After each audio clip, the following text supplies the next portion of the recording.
उदालगुरि जिल्लानि भैरबकुन्द ब्लक बिपिएफनि बानजायनायाव बुधबारखालि मोनसे जयनिं हाबाफारि जालाङो। बे जयनिं हाबाफारियाव भैरबकुन्द ब्लकनि सिंनि सान्तिपुर आरो बरला भिसिडिसिनि माखासे सुबुङा बिपिएफ हानजायाव हाबो। जयनिं हाबाफारियाव आसामनि बारग' मन्त्रि रिहन दैमारिजों लोगोसे बिपिएफ हानजानि गुबुन गुबुन दैदेनगिरिफोरा बाहागो लादोंमोन। गुबुन फारसेथिं बे जयनिं हाबाफारियाव बाहागो लानानै भैरबकुन्द ब्लक बिपिएफनि आफादगिरि सनेस्वर औवारी आरो इउपिपिएल नागारनानै बिपिएफआव हाबनाय सादिन नार्जारिया खौरां बिजोङाव ओरैबायदि बुङो। दिनै जोंहा नैबे सान्तिपुर प्राइमारि आरो बरला प्राइमारिनि सिङाव थानाय जोंहा नैबे बनगुरुं गेलेग्रा फोथाराव मोनसे जयनिं हाबाफारि जादों। बे जयनिं हाबाफारियाव जोंहा इउपिपिएल आरो बिजेपिनि एक्टिभ मेम्बार बिथांमोना दिनै जयनिं जादों आरो जों दिनै भैरबकुन्द ब्लक बिपिएफ राजखान्थि हानजानि जानानै बिथांमोनखौ गोसो गोरबोजों जों बरायदों। दा बेखौथ' रायजो राजाफ्रा नुगासिनो दङ। जोङो थांनाय 17टा बोसोराव दिनै जोङो जिर'निफ्राय बेयाव बिटिसि हालामाव जिखिनि डेभेलपमेन्टनि खामानि मावबोबाय दिनै रायजो राजाफ्रानो नुगासिनो दङ। आरो जों दिनै जिथु लोंनाय दैनि आंखाल जोंहा नैबे नर्दार्न पार्कआव जोंहा गोबां आंखालमोन, खिन्थु जोङो बे 17टा बोसोराव बेयाव गोबां जोङो लोंनायनि दै जोङो सुबिदा खालामनो हादों। आरो दाबो जोंहा जेजेएमनि जुगै दै बेयाव लोंनाय दैनि आंखाला फ्राय सुफुं जादों। आरो दा जोंहा नैबे दै लोंनाय दैनि जि समस्या बे जेंनाया दाबो दंबावो। आरो जों खावलायगोन दानि जि गोदान सरकार बिथांमोना बिखेखकरि जोंहा जिथु नैबे नर्दार्न पार्कआव इन्ड' भुटान बर्डाराव दाबो लोंनाय दैनि गोबां ओनसोलाव दिनै जोंहा आंखाल दङ। बे आंखालखौ बिथांमोना सुफुंनांगौ। जेरै जोङो थांनाय 17टा बोसोराव गोबां बेयाव लोंनाय दैनि जों आसनि जोङो गायसननो हादोंमोन आरो लोंनाय दैनि जों सुबिदा रायजो राजानो जों होनो हादोंमोन। जों नुदों ससियेल मिडियायावहाय गोबां मोनसे दावबायबाय थानाय इलेक्सन खाथिखाय गोबां मोनसे इउपिपिएल सरकार आसनि रानबाय थादों। बेनि बेलायाव सार मा बुंनो सानो? दिनै बिथांमोनाथ' थांनाय 3 बोसोराव खुनु मोनसे बिदि रायजो राजानो बिदि जौगाथायनि स्किम जोङो रानबोनायखौ नुवाखैमोन। नाथाय दिनै एमपि इलेक्सननि सिगां बिथांमोना गोबां दिनै रायजो राजानो दिनै बिखेखकरि सेल्फ हेल्प ग्रुपनो जिखिनि आसनिफोर होदों दिनै बे आसनिखौ बिथांमोना दि 100% इमप्लिमेन्टेसन खालामनो हागोन जोंहा बेयाव सन्देह दङ। आरो बिथांमोना 100% इमप्लिमेन्टेसन खालामनो हानाय नङा। दा बेखौथ' जों नुबाय थादों आरो जों नोजोर होदों राजखान्थि हानजा हिसाबै जे बिथांमोना दुरान काप बेयाव लाबोदों। दिनै बिदिनो गोबां कक' मेच लाबोदों। दिनै नलेज फेस्टिभेल खालामदों। दिनै गोबां बिथांमोना जिखिनि फेस्टिभेल लादों दिनै बे फेस्टिभेलाव जेसांखिनि बाजेट बेयाव हमनांगौमोन बे बाजेटनि अभार बेयाव खरसा खालामनायखौ जों नुदों। आरो दिनै रायजो राजा बेखौ लानानै दिनै खुद्रिदों। आरो दिनै बेफोर थाखाखौ जोङो डेभेलपमेन्टनि खामानियाव कनस्ट्राक्सननि खामानियाव जों बाहायोमोनब्ला जोंहा गोबां बिटिसि हालामाव जौगाथायनि खामानिफोरखौ जों मावनो हागौमोन।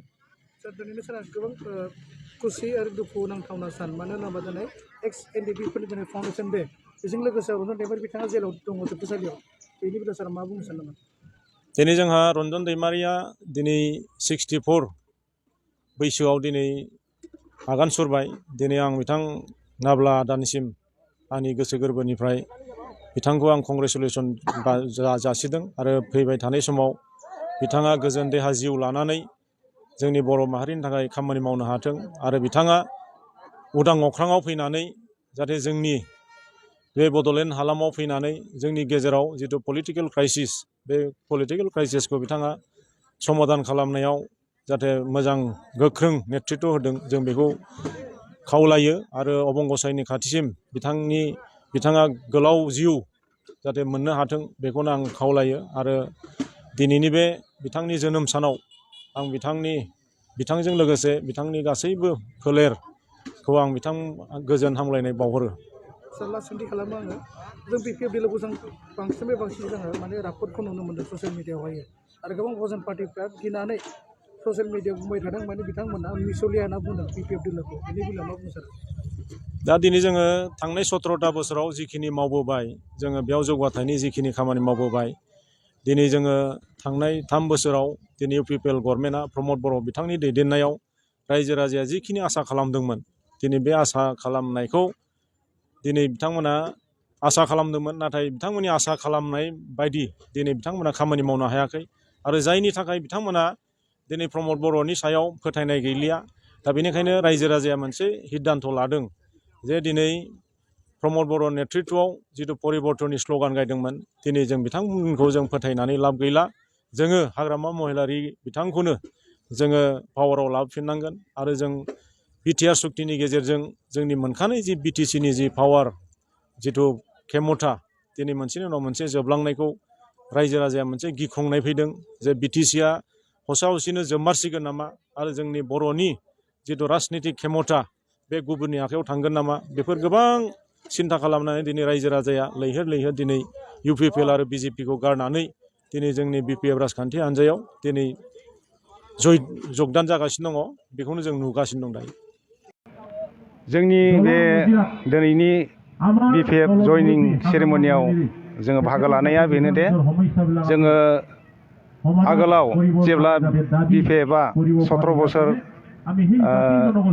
हाहन खालामदोंमोन, बे समाव जोङो माने बे समाव जोङो 17 बोसोरनि मावनायफोरखौ बे दानि जिथु बिटिआर सरकारनि गोदान सरकार बिसोरो बिसिनि मावनाय हाबाफ्रा जाफुङाखै मायाखै, बिसिनि खामानि मावनाया जेबो मिनिं जायाखै, बर' रायजोनि थाखाय मावनाय जायाखै। बेफोरबायदि अनेक जोङो गिदिर गिदिर मिथिंफ्राव प्रमद सारनि मिथिंफ्राव जोङो थांदों, खोनासंहैदों। बिथाङा बुङो जे गिदिर गिदिर बाथ्राफोरखौ बुंदोंमोन, जोङो बड'लेण्डनि थाखाय मावगोन, जोङो बर'नि रायजोनि थाखाय मावगोन, बेबायदि बुंनायखाय जोङो दोलो बोलोयैहाय जोङो इउपिपिएलआव जयेन जादोंमोन।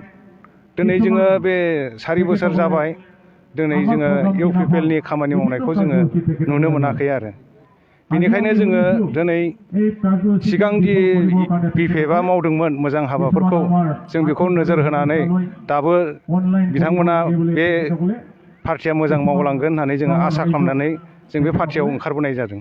जोङो सिगाङाव मोजां मोजां गिदिर गिदिर माबा मा होनो खोथा बुंनायखाय जोङो बर' रायजोनि खामानि मावगोन, जोङो बर' रायजो समाजनि खामानि मावगोन, जोङो सेल्फ हेल्प ग्रुपफोरनो जोङो 75,000 कोटी थाखा होगोन बा अनेक बुंनायखाय जोङो मोजां मोननानै जोङो इउपिपिएलआव माने जगदान होनाय जादोंमोन।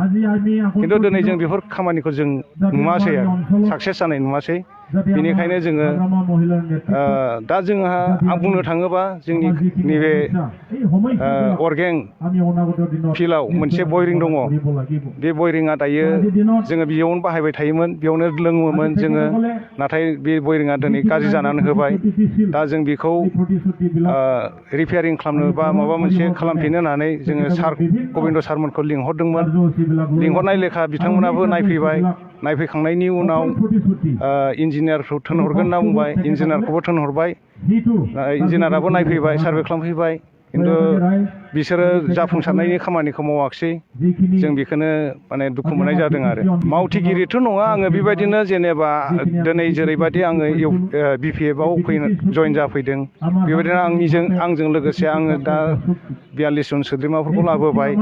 आं बेबायदिनो सोद्रोमा नङाब्लाबो बै इउपिपिएलआव समावहा आङो नुजाथिना मावाब्लाबो आंनि लोगोफोर, आंनि नुनायखिनि आंनि जिथु माबा दङ लोगो दोगो, बेफोरखौ आङो लाबोफादोंमोन। बेबायदिनो आङो इउपिपिएलआव माने जयेन जाहोदोंमोन, लिंबोदोंमोन, बेबायदि आरो होनायाथ' होदोंमोन। माने आंल' नङा, गुबुन पार्टिफ्रा जेब्ला इलेक्सन केम्पिं जायो, इलेक्सनफोर जायो, बेयाव केम्पिं जानायफ्राव अफिस बानायनायफ्राव मेनटेन खालामनो होननानै फैसा गोबां नांगौ जानायाव जोंखौ हहाय बिनायाव जों एसे एनै थाइसे थाइनैब्लाबो जों हहाय होनाय बायदि जादोंमोन। नाथाय जोङो बे हहाय होनायनि बिनिमयाव जोङो मुलाम्फाखौ मोननो हायाखै। दा बेफोरखौ जोङो दुखु मोननानै दिनै माने बिपिएफआनो सिगांबो मोजां खामानि मावदों, दाबो बेबायदिनो मोजां खामानि मावगोन होननानै जोङो आसा खालामनानै फैनाय जादों। मावनायखौथ' बिदिनोसै, जोङो बेक्तिगत इन्डिभिजुवेल खामानि मोनाब्लाबो जोङो माने राजुहुवा हिसाबै माबा मोनसे लाबोनो हायोब्ला मोजां जागोन। राजहुवा हिसाबै माबा मोनसे डेभेलप जागोन आं बेखौ आसा खालामो।